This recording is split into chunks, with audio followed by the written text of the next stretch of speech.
کہاں سے دکھائی دیتی ہے؟ اللہ کے رسول نے فرمایا میں تمہارے درمیان قرآن اور اپنے اہل بیت چھوڑ کے جا رہا ہوں،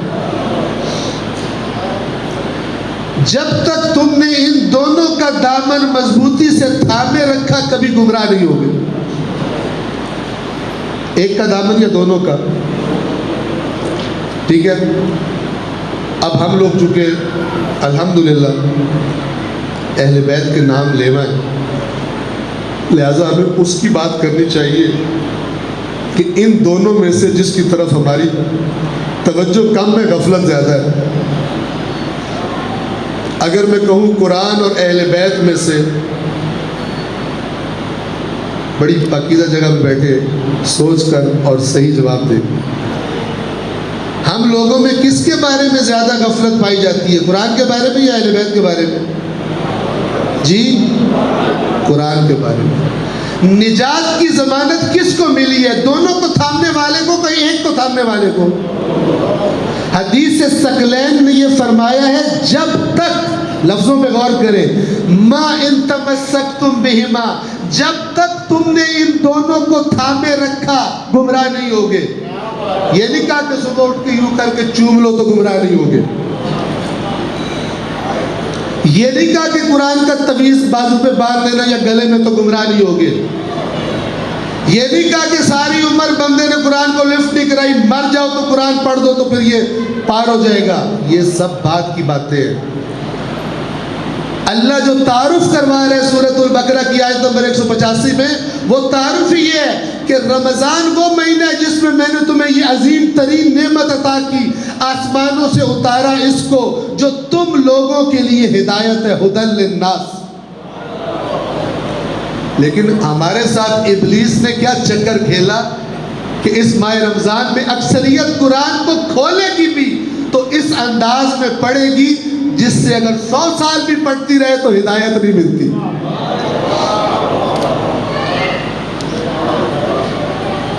توجہ کیجئے، عربی زبان میں قرآن کی تلاوت اپنی جگہ پہ اہمیت کی حامل ہے۔ میرا یہ بات کرنا اس کی اہمیت کم کرنے کے لیے نہیں ہے، لیکن اس چیز کو آپ کے سامنے لانے کے لیے جس لیے قرآن نازل ہوا تھا۔ ہم عربی میں تلاوت کیوں کرتے ہیں؟ تاکہ ہمیں ثواب ملے، ایسا ہی ہے۔ میں آپ سے پوچھتا ہوں، ہم عربی میں تلاوت اس لیے کرتے ہیں تاکہ اس سے عربی میں پڑھنے سے ہمیں ہدایت ملتی ہے، یہ بیانیہ صحیح ہے؟ یا ہم عربی میں اس لیے پڑھتے ہیں کیونکہ اس سے ہمیں ثواب ملتا ہے؟ کون سا بیانیہ صحیح ہے؟ ثواب والا، ہدایت والا؟ لیکن اللہ سے پوچھے، یا اللہ تو نے جو قرآن نازل کیا تیرا اصل مقصد کیا تھا؟ لوگوں کو ہدایت دینا اس کے ذریعے یا ثواب دینا؟ اللہ کیا جواب دے گا؟ آپ سب کو پتہ ہے اللہ کا جواب یہی ہوگا، ہدایت۔ تو ہمارا اختلاف کس کے ساتھ ہے؟ ڈائریکٹ اللہ کے ساتھ۔ کیوں اختلاف کہہ رہا ہوں؟ اس لیے کہ ہماری عمریں گزر جاتی ہے، ہمارے دل میں یہ شوق پیدا نہیں ہوتا کہ یہ جو سورہ یاسین میں اتنے عرصے سے پڑھ رہا ہوں، ہر روز پڑھ رہا ہوں، میں دیکھوں تو صحیح سورہ یاسین میں اللہ نے مجھ سے کہا کیا ہے؟ اللہ نے مجھ سے کہا کیا ہے؟ کسی کا اب تو مینز آف کمیونیکیشن چینج ہو گئے ہیں، اب تو انٹرنیٹ کا دور ہے۔ پرانے زمانوں کی بات ہے، یہ مثال دی جاتی تھی کہ جب کسی پیارے کا خط آئے، اگر اس کی زبان نہ آتی ہو تو کیا کریں گے؟ کیا کریں؟ شرط یہ ہے کہ جس نے خط بھیجا ہے وہ پیارا ہو، تو کیا کریں گے؟ اگر زبان نہیں آتی، میں ایسے ہی مزاحاً آپ کو عرض کر دوں، جب شوق دل میں پیدا ہو نا، پھر بندہ کس کس عمر میں کیا کیا باتیں سوچ لیتا ہے۔ ہمارے ادھر ایک دیہات میں بابا قبر میں لاتے اس کی، اپنے بچے سے ان پڑھ بچے سے کہتا ہے، میرا پتر مجھے 2-3 جملے تو انگریزی کے سکھا۔ اس نے کہا، ابا اس عمر میں تجھے انگریزی کا خیال کیوں آیا؟ کہتا میری فیس بک پہ ایک انگریز عورت سے دوستی ہوگی، میں تھوڑا اس کو ذرا بول چال کر لوں۔ شوق، اللہ کی بات جاننے کا شوق ہمارے دل میں ہے۔ جو ہمارے اگر شوق ہوتا، اگر یہ شوق پیدا ہو جائے، 1 سال نہیں گزرے گا اگر آپ اپنے دن کا کچھ وقت اللہ کی کتاب کو اپنی زبان میں ٹرانسلیشن کی حد تک پڑھنے کے لیے مخصوص کر لیں، سال نہیں گزرے گا آپ کو پتہ چلے گا اللہ نے آپ کو کیا کچھ دین کی معلومات عطا کر دی۔ اور سب سے بہترین گفٹ جو آپ کو ملے گا، جو ائمہ نے بتایا ہے، نیچے بیٹھ کے سننے والوں کو پتہ چل جائے گا یا بیٹھنے والا کتنا سچ بولتا ہے کتنا جھوٹ بولتا ہے۔ یہ ائمہ نے بتایا ہے، ائمہ نے بتایا ہے، لیکن ہم وہ ہے کہ جو نہ ائمہ کی سنتے ہیں نہ اللہ کی سنتے ہیں۔ اللہ نے فرمایا میرے قرآن میں غور و فکر نہ کرنے والوں کے دل پہ تالے پڑے ہوئے ہیں۔ ہم اس کو بھی ثواب کے لیے پڑھتے ہیں، پتہ نہیں چلتا۔ اس آیت کو بھی پڑھتے ہوں گے نا، اس آیت کو 1,00,000 بار عربی میں پڑھو، کیسے پتہ چلے گا کہ جو کر رہے ہو اسی کے خلاف بول رہی ہے؟ بغیر سمجھے تدبر، غور و فکر تو تبھی ہو سکتا ہے جب سمجھ آ رہی۔ وقت تمام ہو رہا ہے۔ شہر رمضان الذی انزل فیہ القرآن، رمضان وہ مہینہ ہے جس میں قرآن نازل کیا گیا، ہدی للناس، جو لوگوں کے لیے ہدایت ہے، اور ہدایت بھی چھوٹی موٹی نہیں۔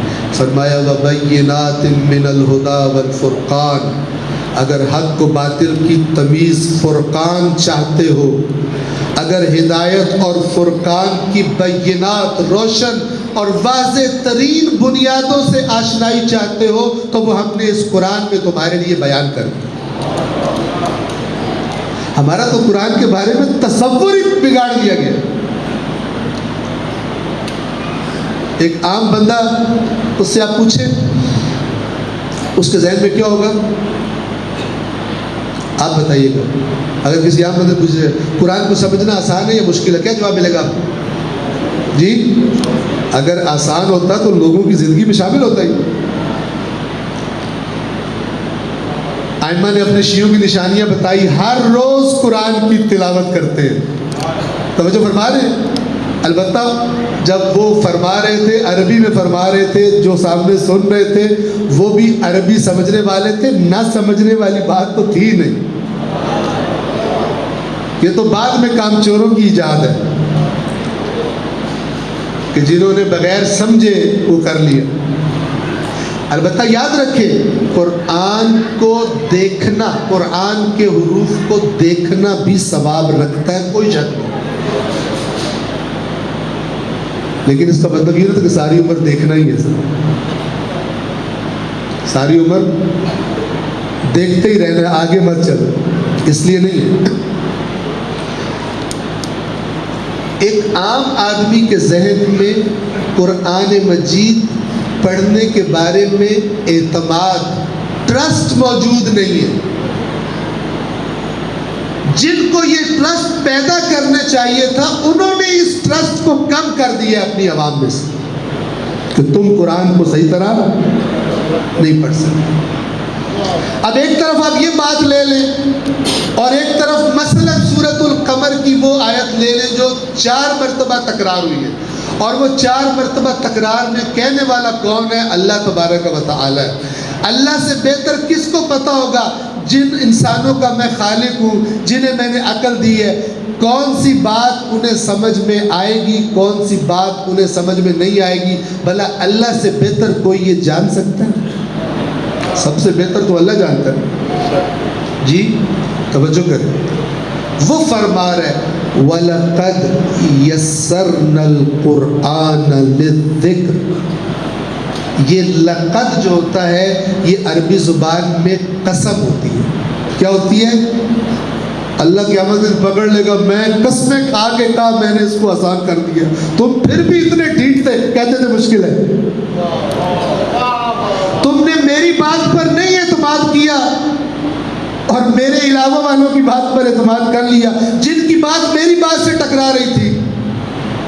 وَلَقَدْ يَسَّرْنَا الْقُرْآنَ لِلذِّكْرِ، اس کا ترجمہ عام طور پہ یہ کیا جاتا ہے اور بے شک اور یقیناً ہم نے قرآن کو نصیحت کے لیے آسان کر دیا۔ اللہ سے بہتر کون جانتا ہے میرے بندے کے لیے آسان کیا چیز ہوگی اور مشکل کیا چیز ہوگی؟ کون جانتا ہے اللہ سے بہتر؟ کوئی نہیں۔ وہ کہہ رہے میں نے آسان کر دیا ہے، اور پھر کیا فرما رہا ہے؟ فَهَلْ مِن مُدَّكِرٍ، تو ہے کوئی نصیحت لینے والا؟ اس کا کیا جواب دیں گے میں اور آپ اللہ؟ پوچھے قیامت کے دن میں نے قرآن میں بتایا تھا، میں تو پکار رہا تھا، ہے کوئی نصیحت لینے والا، تو نے کیوں نہیں پڑھا؟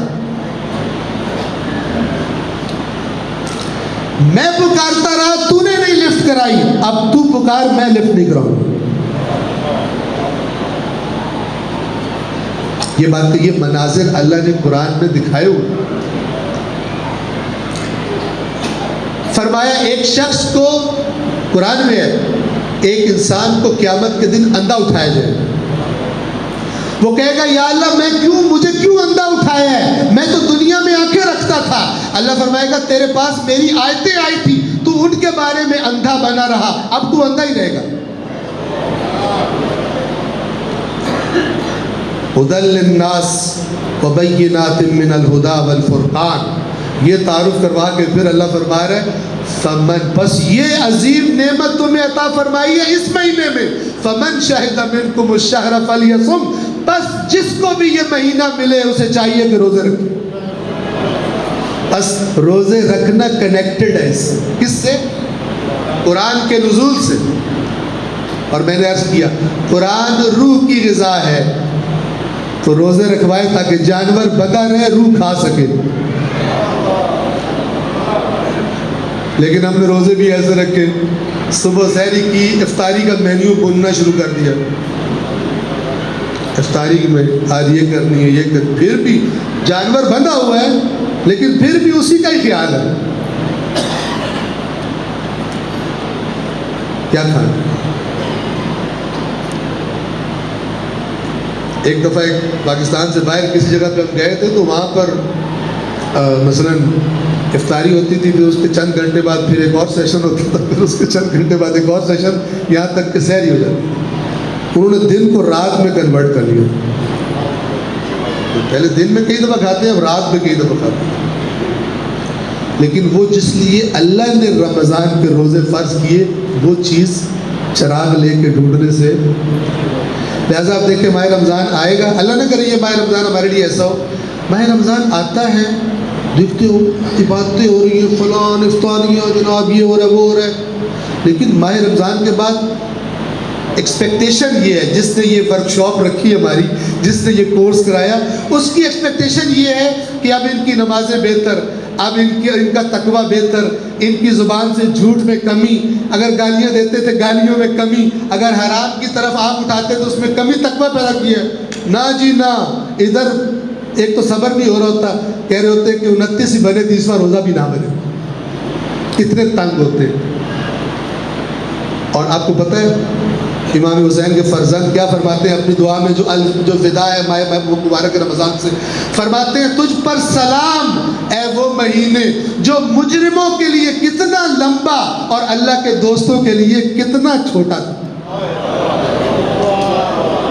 اب یہاں سے میں اپنا اندازہ لگا سکتا ہوں کہ دوران رمضان میری فیلنگ کیا ہوتی ہے، جلدی جلدی ختم ہو یا نہیں رہے۔ اب امام فرما رہے ہیں تجھ پر سلام، مجرموں پر، اللہ کے نافرمانوں پر تو کتنا طولانی ہو گیا تھا، گن رہے تھے 5 رکھ لیے باقی 25 رہ گئے، ایسے گنتے تھے۔ اور جیسے جیسے عید ٹائم قریب آتا تھا، شکر ماہ رمضان ختم ہوگا، موجود ہو جائے گا۔ ایک تو طبقہ بہت ہی بلند درجے میں فائز ہے نا، جس کو رمضان کے آنے سے کوئی فرق ہی نہیں پڑتا، وہ تو بہت ہی بلند مرتبے میں فائز ہے، ان کو تو خیر بندہ ٹچ بھی نہیں کر سکتا۔ وہ ہے جو روزے رکھتے ہیں، لیکن رکھتے ہیں جرمانہ سمجھ کے، اللہ کا احسان سمجھ کر روزے نہیں رکھتے۔ صلوات پڑھ دے محمد والا۔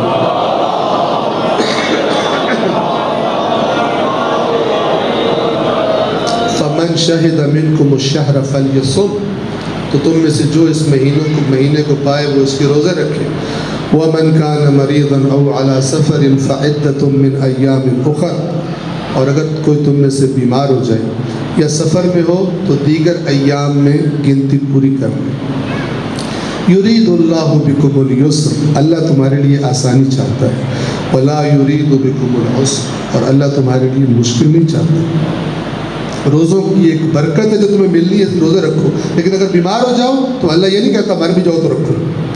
اللہ تمہارے لیے آسانی چاہتا ہے، اللہ تمہارے لیے مشکل نہیں چاہتا۔ وَلِتُكْمِلُوا الْعِدَّةَ، اور تاکہ تم یہ گنتی پوری کر لو، یعنی اس روزے کی جو برکات ہے وہ حاصل کر لو۔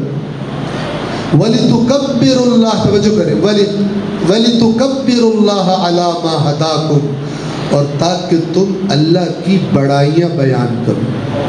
تکبروا وہ تکبیر ہے، اللہ سب سے بڑا ہے، ٹھیک ہے؟ اللہ کی بڑائیاں بیان کرو، کس بات پر؟ عَلَى مَا هَدَاكُمْ، جو اس نے یہ قرآن دے کر تمہاری ہدایت کی۔ اللہ تو اللہ کی نظر میں اتنی بڑی چیز ہے جس کو عطا کی جائے وہ اللہ کی تعریفیں کرتے کرتے نہ تھکے، اور آگے سے مخلوق وہ ہے کہ جو اس قرآن کو پڑھنے کوئی تیار کوئی، وہاں سے ہدایت لینے کوئی تیار کوئی نہیں۔ وَلِتُكَبِّرُوا اللَّهَ عَلَى مَا هَدَاكُمْ، اور تاکہ تم بڑائیاں بیان کرو اللہ کی جو سے تمہاری ہدایت کی ہے۔ وَلَعَلَّكُمْ تَشْكُرُونَ، اور تاکہ تم اس نعمت کے شکر گزار ہو، اس نعمت کے جو نعمت قرآن۔ اب آپ دیکھیں، بس ماہ رمضان میں انسان کا فوکس کس پہ ہونا چاہیے؟ انزل فیہ القرآن ھدی للناس وبینات من الھدی والفرقان۔ تمام کر دی میں نے بات، ایک دو جملے مسائل کی پڑھوں گا، وہ حدیث بھی سنا دوں۔ 8ویں امام ہمارے امام رضا علیہ السلام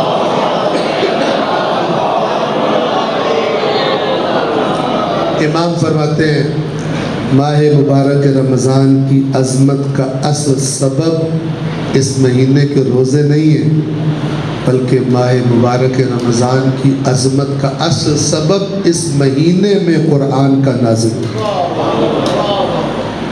یعنی اسی آیت سے بھی انسان غور کرے، تدبر کرے تو یہ بات سمجھ آ جاتی ہے، لیکن حدیث نے آ کر بالکل وضاحت فرما دی۔ عظمت ماہ رمضان عجیب ہے نا، قرآن جس رات میں نزول ہوا، لیلۃ القدر خیر من الف شہر، وہ رات عظیم ہو گئی۔ انا انزلناہ فی لیلۃ القدر، انا انزلناہ فی لیلۃ مبارکۃ، وہ رات بڑی ہو گئی۔ اس قرآن کو لانے کے لیے سب سے عظیم فرشتے کا انتخاب کیا گیا، اس قرآن کو بشریت تک پہنچانے کے لیے سب سے عظیم نبی کا انتخاب کیا گیا۔ یہ سب عظمتیں کس کی ہیں؟ قرآن کی۔ جس مہینے میں خدا نے دیا اس مہینے کو شہر اللہ کہا گیا، یہ اللہ کا مہینہ ہے، مہینے سارے اللہ کے ہیں، لیکن اس کو خاص طور پر اپنا مہینہ کہا، تاکہ لوگوں کی اس مہینے میں اللہ کیا دینا چاہتا ہے اس کی طرف توجہ کروائی جا سکے۔ ایک صلوات پڑھ دے محمد والا۔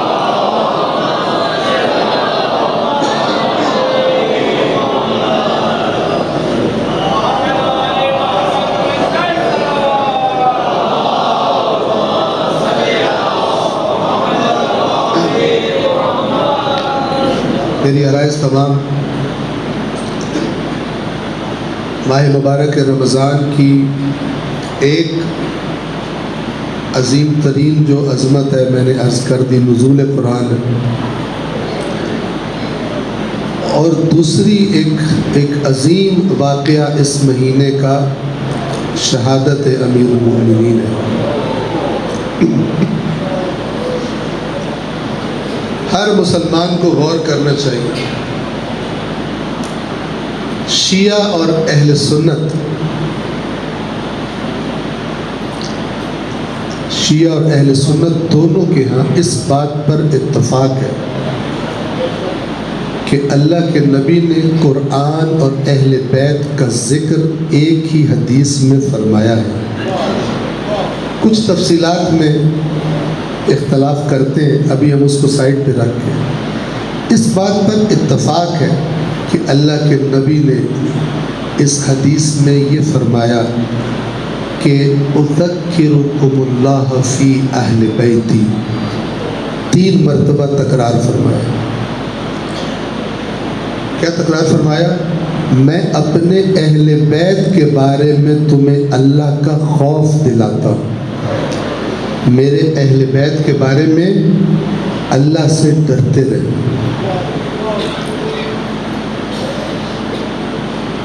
اور میں عرض کیا کرتا ہوں، ہر ایک مسلمان سوچے، آج قرآن ہمارے پاس ہے لیکن ہماری زندگیوں میں کیا مقام رکھتا ہے، کتنی رہنمائی لیتی، کتنی قدردانی کرتی۔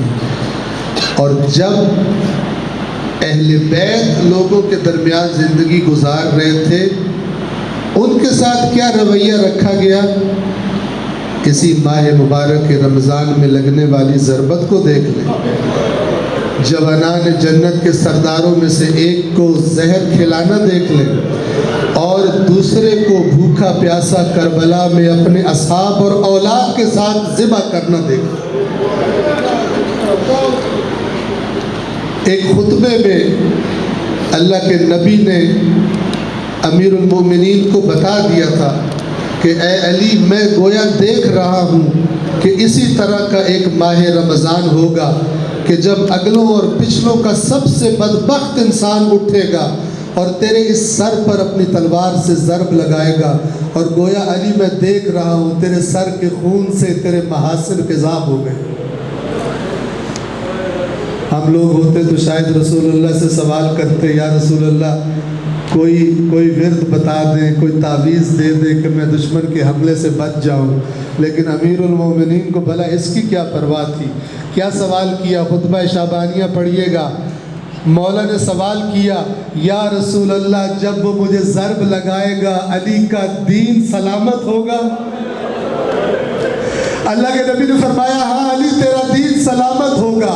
یہ بات تھی جس کی وجہ سے جیسے ہی ضرب لگی کوئی آہ و بکا نہیں کی، ایک جملہ سنا مسجد کے در و دیوار نے، اور وہ تھا فزت و رب الکعبہ۔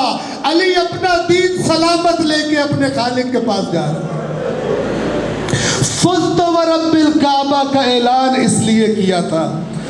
بس اس کے بعد روایات میں ملتا ہے مولا حسن آگے بڑھے، اب جو جماعت کروائی تو علی ساتھ کھڑے نہیں بیٹھے ہوئے ہیں، خون بہت سارا بہہ چکا، علی کھڑے نہیں ہو سکتے، بدن میں طاقت نہیں پاتے۔ راوی کہتا ہے دوران نماز میں دیکھتا تھا کبھی علی دائیں طرف جھک جاتے تھے، کبھی بائیں طرف جھک جاتے تھے۔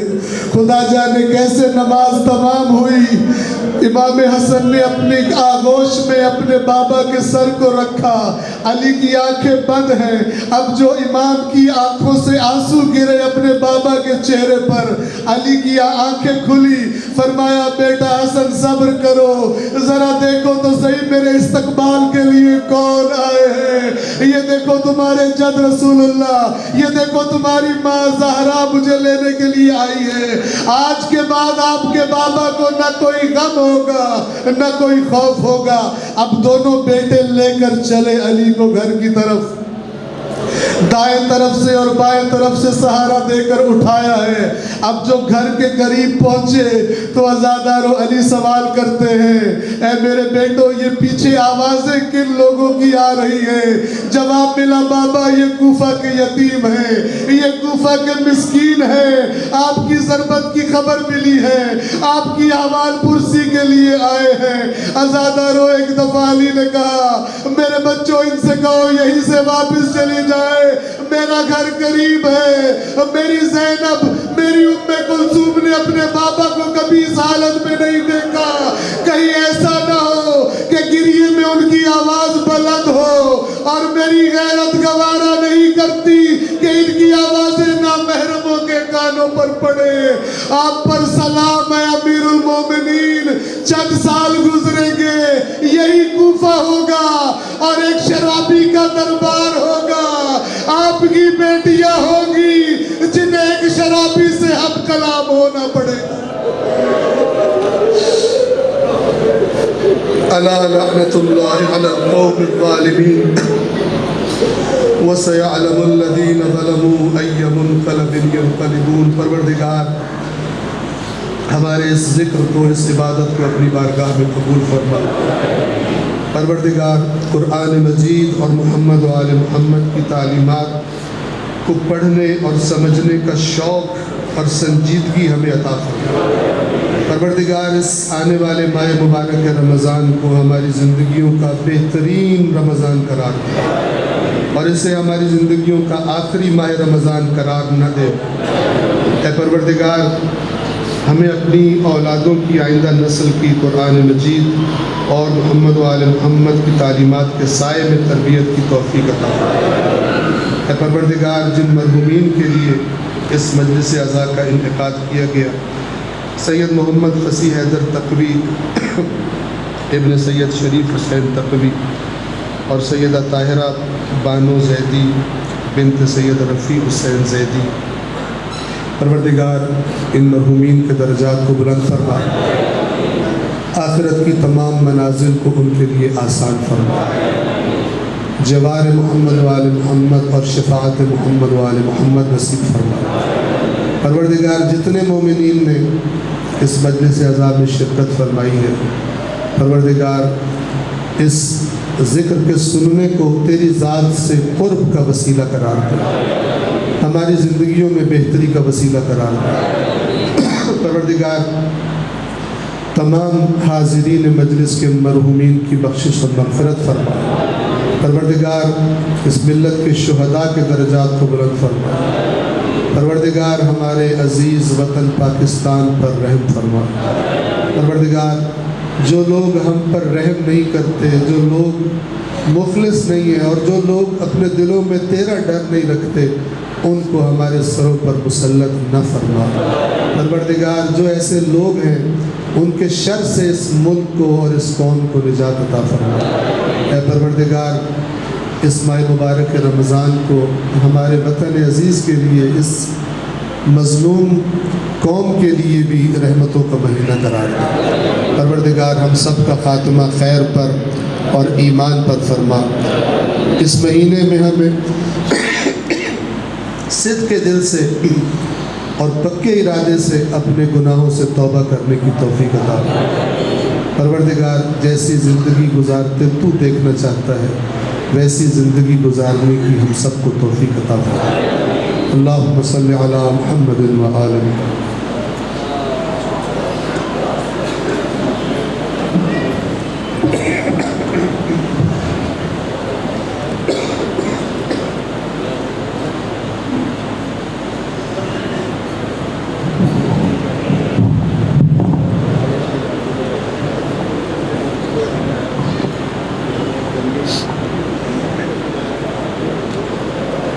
السلام علیکم یا عبداللہ، السلام علیکم وعلا جدک و ابیک، السلام علیکم وعلا امک و اخیک، السلام علیکم وعلا سائر المستشہدین معک ورحمۃ اللہ وبرکاتہ۔ السلام علیکم یا غریب الغرباء، السلام علیکم یا مغنی الضعفاء والفقراء، السلام علیکم یا شمس الشموس، السلام علیکم ایھا المدفون بعفوہ، السلام علیکم ایھا الراضی بالقدر والقضاء ورحمۃ اللہ وبرکاتہ۔ السلام علیکم یا صاحب العصر والزمان، الامان الامان الامان من فتنة الزمان، السلام علیکم یا مظہر الایمان، السلام علیکم یا شریک القرآن، السلام علیکم یا امام الانس والجان، السلام علیکم یا امام زماننا ھذا، عجل اللہ تعالی فرجک وسہل اللہ مخرجک وظہورک وجعلنا من انصارک وعوانک ورحمۃ اللہ وبرکاتہ۔ اللہم صلی علی محمد و آل محمد۔ استاد محترم، استاد محترم، استاد آپ جانچ لے لو یا جانچ لے لو۔